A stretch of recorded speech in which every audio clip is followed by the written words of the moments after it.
By the way, if you ever have anything you want to talk about and you see me out and about, I have my cell phone with me. Love to get some questions and answers for you and from you. So please come up and say hi. So now the question everyone's asking, what does this VP selection do for the state of the race? A man you see often here on Fox 2, Oakland University political science professor Dave Duilio, staying up late with us tonight to dive into all of it.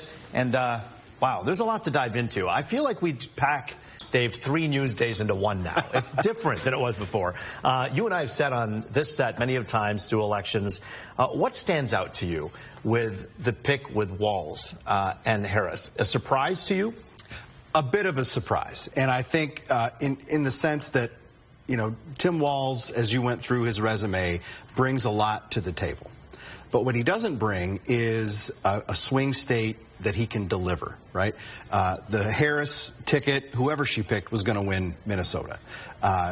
Contrast that with Governor Shapiro in Pennsylvania, and given the critical nature of Pennsylvania, that could be the state that determines the presidency based on those electoral votes. And I think it's fascinating to think about the question of what does that VP pick do in terms of people's minds when they're considering who they're going to vote for. And all the evidence out there is that very few people use that vice presidential pick as a reason to vote for the top of the ticket. However, when we're talking about a place like Pennsylvania that is going to be razor thin in terms of margin, sure, even if he moves 10, 15,000 votes, if that tips the balance and that delivers the state, that delivers the presidency, that is incredibly consequential. I'm so curious to know your answer about this. So, yes, VPs haven't mattered traditionally very much in the past.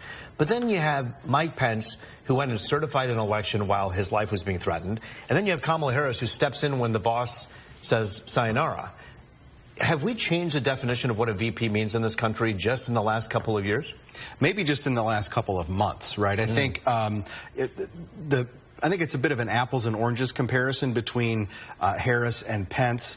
But if we think about, you know, Harris, and let's go back a month, sure, right, when it was Biden and Trump.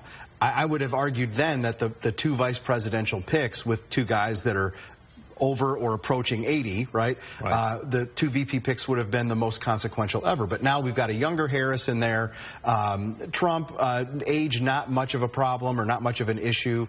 But I think we're back to maybe normal in terms of the assessment of what the vice president means for the ticket. And if we go back into the first part of the Biden administration, there were some who were complaining about the fact that Kamala Harris wasn't getting the right kind of assignments, if you will, right? She was kind of put away. I mean, it was like we didn't hear from her, we didn't see her.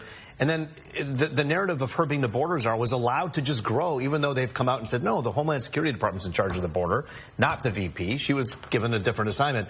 How much does she have to catch up with all of that which was hidden or she was put away for? Yeah, I think actually a lot. I think there's in the last week or so, last 2 weeks since she's come out as the nominee and really the cementing of her candidacy, and now with the VP announcement, I think there's a lot of euphoria around the Democratic Party, and rightly so, right? They're on a high, they're riding a high. They've had 2.5, 3 really good weeks, but that's going to change now. They're going to go through the convention, and then we're going to start to see the punches get thrown. It's going to be interesting. By the way, we put in requests with both Kamala Harris's camp and J.D. Vance's camp to do one-on-one interviews.